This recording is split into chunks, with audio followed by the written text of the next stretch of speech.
Hi folks, this is Mark Smith with Family Tree Counseling Associates. I have, I think, a special video here. I'm entitling it Narcissistic Abuse Equals Inner Child Healing. This video might be a little controversial. I'm going to say things that I've said all along about the meaning and the purpose of the narcissistic abuse that we've gone through, many of us. But I just continue to grow in my understanding of my own situation.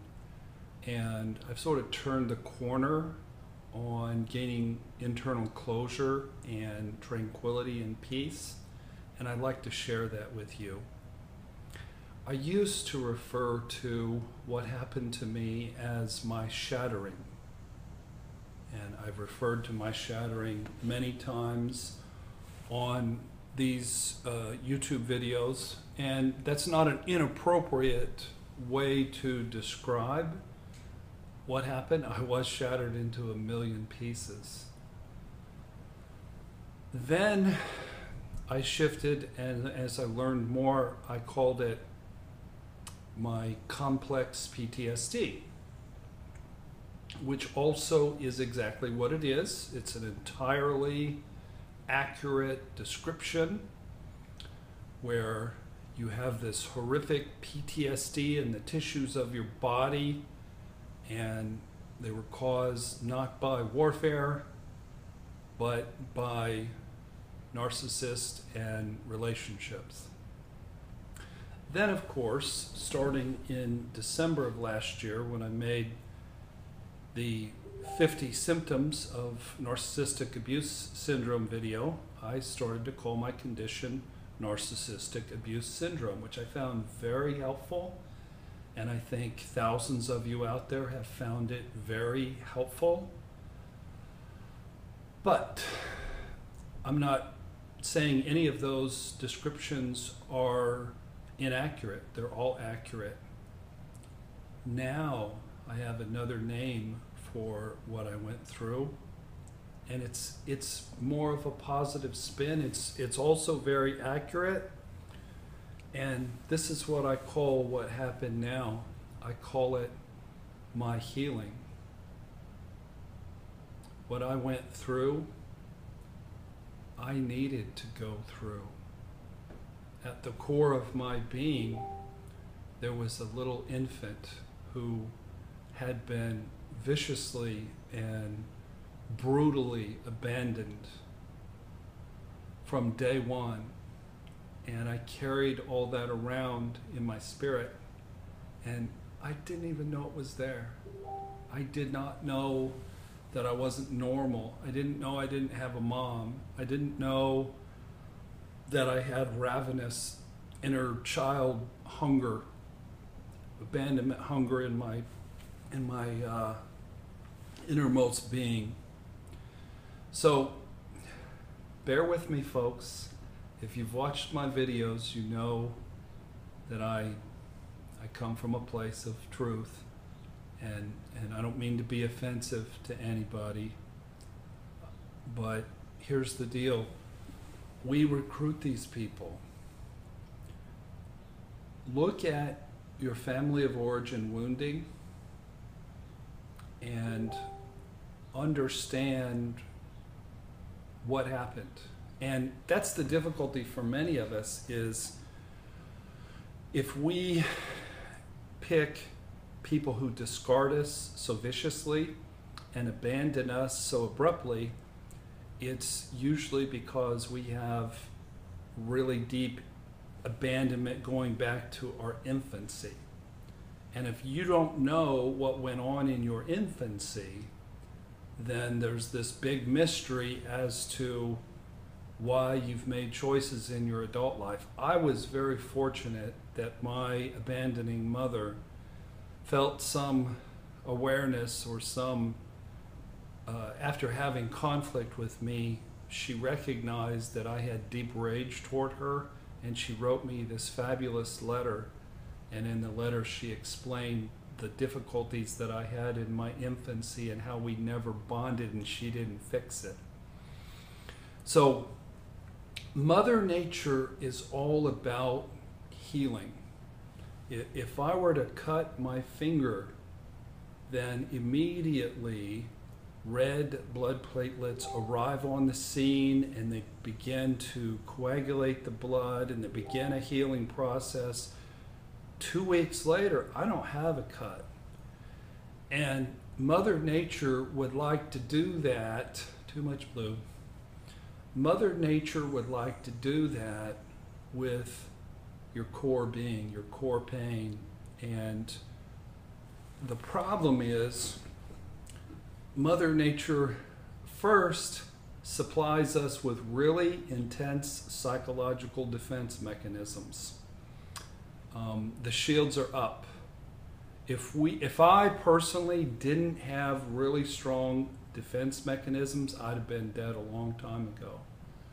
I wouldn't have lived as long as I've lived. I would have been destroyed. And that's the weird thing about severe abandonment. On the outside, you can appear to be a very strong and a very successful person. And that describes several of my siblings who haven't been in recovery, but they've been very successful financially and in positions of business and leadership because their defense mechanisms are really effective.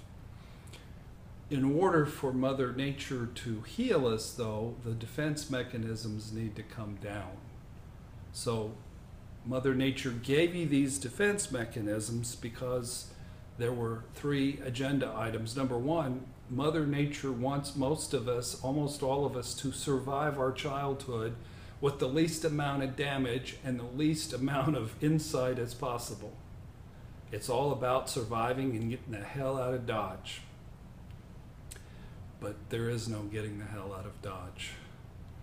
You jump from the frying pan into the fire. So the second agenda that Mother Nature has is we become enmeshed, most of us, with people who are hidden versions of the parent who hurt us the most. And we have, for most of us, about a 7-year period of intensity and that wonderful falling in love feeling that all the songs on the radio are about and a lot of good poetry is about. But that enmeshment, that love, has a short shelf life. And when that's over, Mother Nature has accomplished what she set out to accomplish, and that is we get married, we fall in love, we get married, and we have babies. And the species gets propagated. So number 1, the defense mechanisms are there to help you survive your childhood. Number 2, you get a 7-year la-la land emotional enmeshment with somebody you fall in love with, get married, and have babies with. There's a third agenda that is rather rigorous, and that is Mother Nature wants to use a tool to dismantle our defense mechanisms and heal the deepest wounds of our childhood. So Mother Nature was searching for a tool, and this is what came up with, where you call it God or Mother Nature, and that is the attribute of the tools. Number 1, it had to be something almost everybody on the planet participates in. Almost everybody falls in love. Number 2, it had to hurt so bad that it ripped through your defenses like a knife through butter. And number 3, it had to be time delayed, because there has to be the enmeshment period where we bond, and for many of us get married and have babies. So that's the deal. What love is a reenactment of the wounding of our childhoods.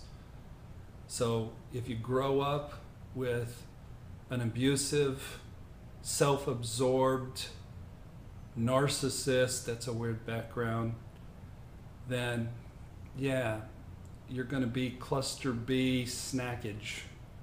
You're going to attract narcissists and borderlines like moths to the flame. And you like who you like, and they like who they like. So you have an itch that needs scratched. So I've often said when I arrive into heaven, I'm going to call a meeting with the man in charge, which probably won't impress anybody. And I'll say, seriously? So I was severely destroyed and abandoned as an infant. My own mother let me sit in the yard and rage and cry, and she never got on the same wavelength with me.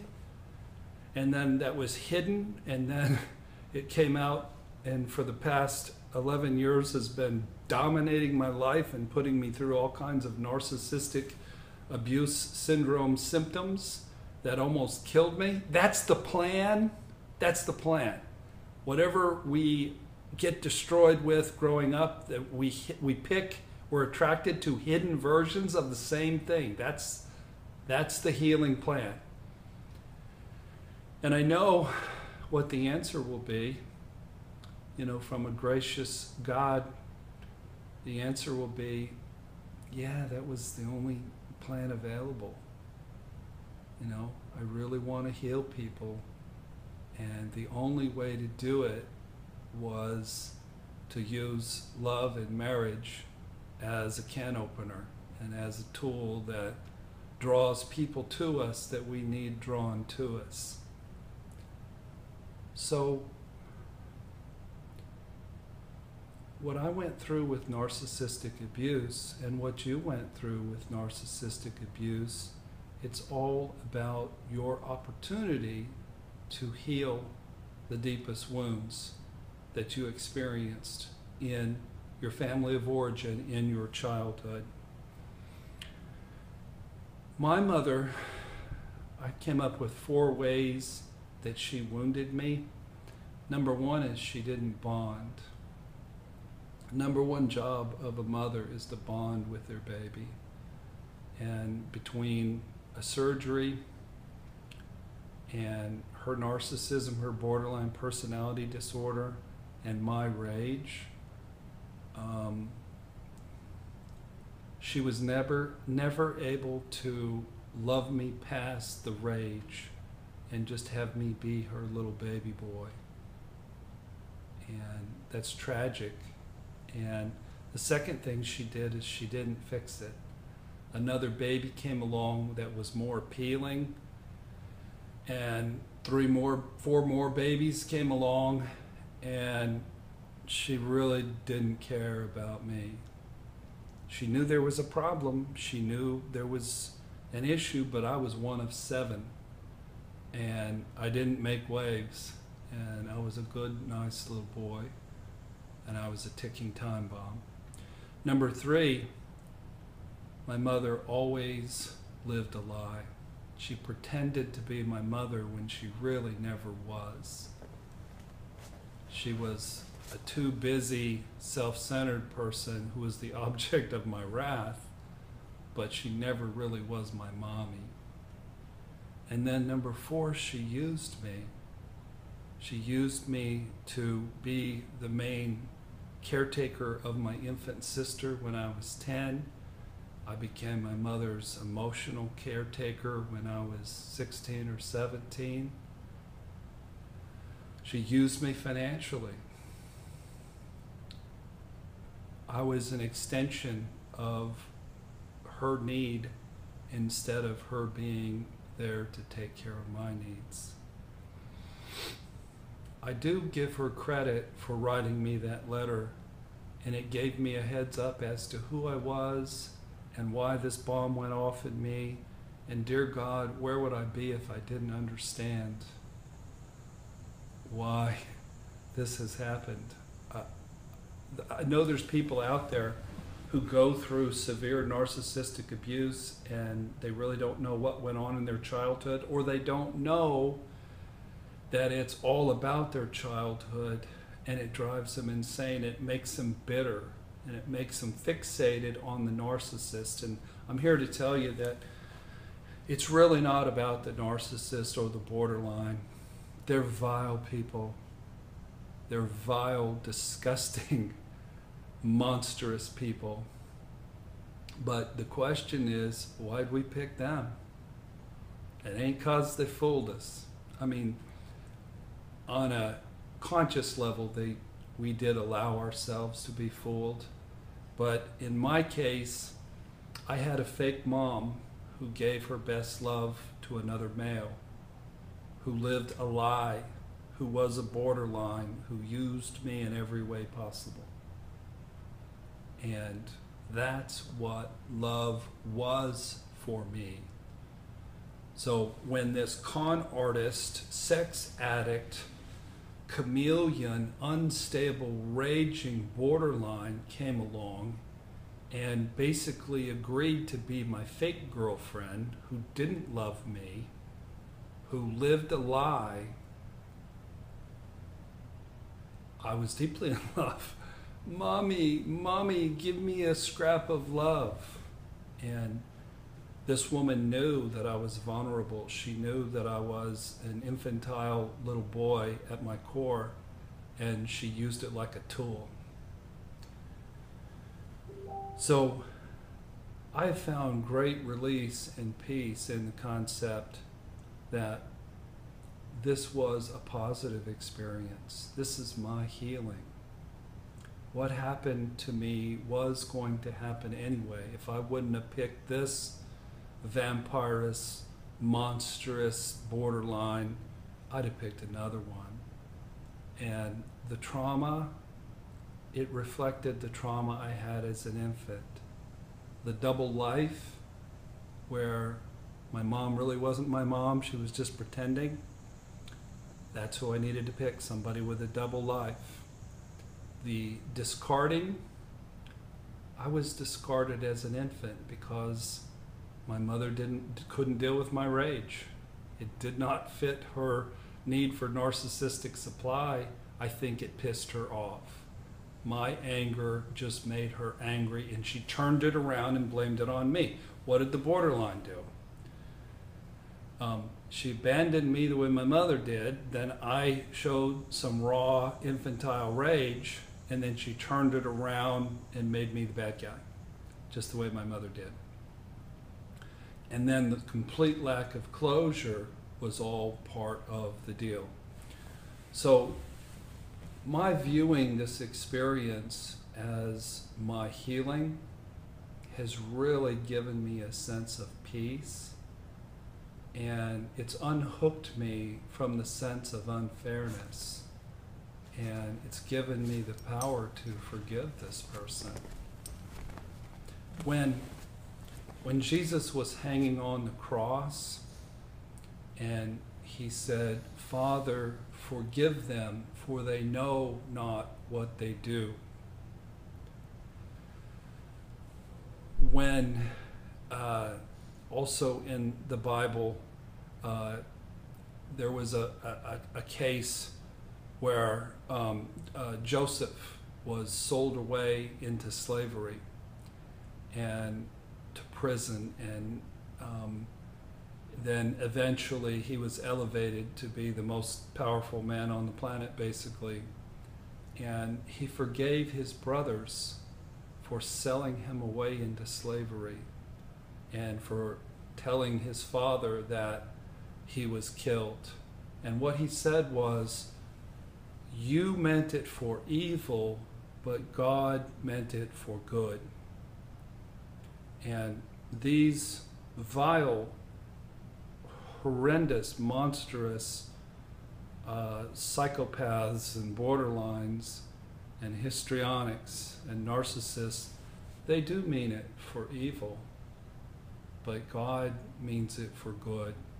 Mother Nature wired you to attract such a person, and your demolition was planned. what I've been able to do is I used to carry a burning coal in both of my hands, and I've been able to set them down because I know that this is all about my healing. It's not about that individual.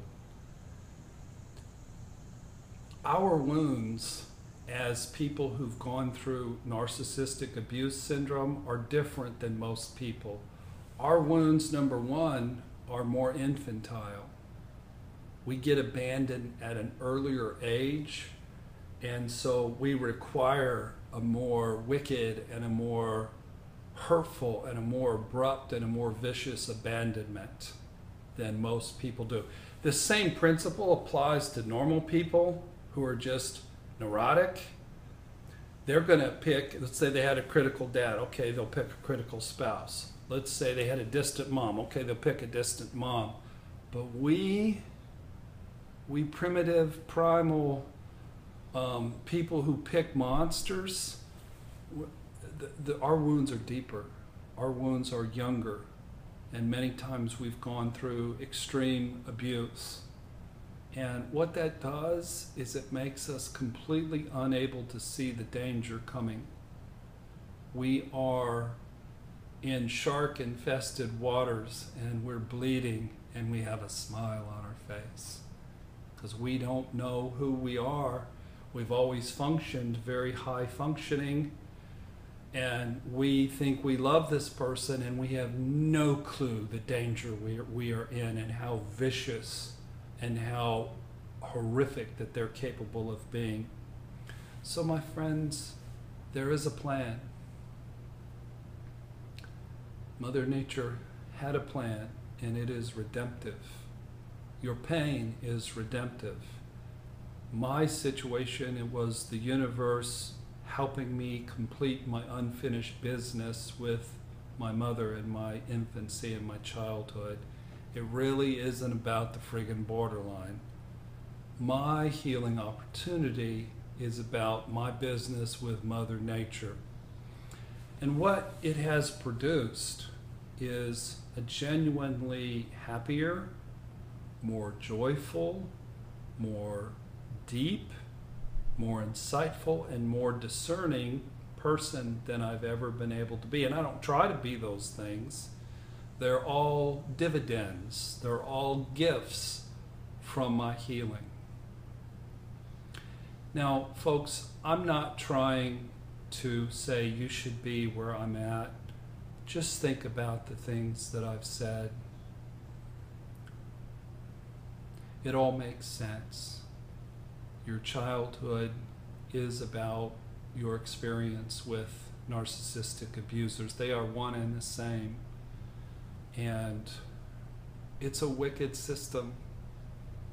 You know, I wish it wasn't that way, that we have to reenact something so horrible. But that's what it is. And if you're able to own it and say, you know, this is who I am. You know, some people had mommies. Some people had attachment. I didn't. Some people were left to scream in the yard unattended, hungry and disconnected and abandoned and terrified and full of rage. And you carry that around with you, and thankfully, Mother Nature had a can opener, which I engaged and selected and re-engaged over and over and over again. And I claim all this pain as a very redemptive and a positive healing that's producing wonderful things in my life and hopefully, my friends, a good message for you. Be kind with yourselves. I love you guys, and I thank you for watching. If you haven't joined our YouTube channel, join Family Tree Counseling on YouTube. And if you want to learn more about abandonment, then I've got a really good book on abandonment issues at familytreecounseling.com, and three really good videos on narcissistic abuse.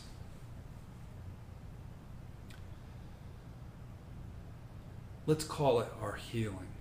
Let's celebrate our healing and not over-focus on the monsters. The monsters were just stand-ins for the monsters who raised us.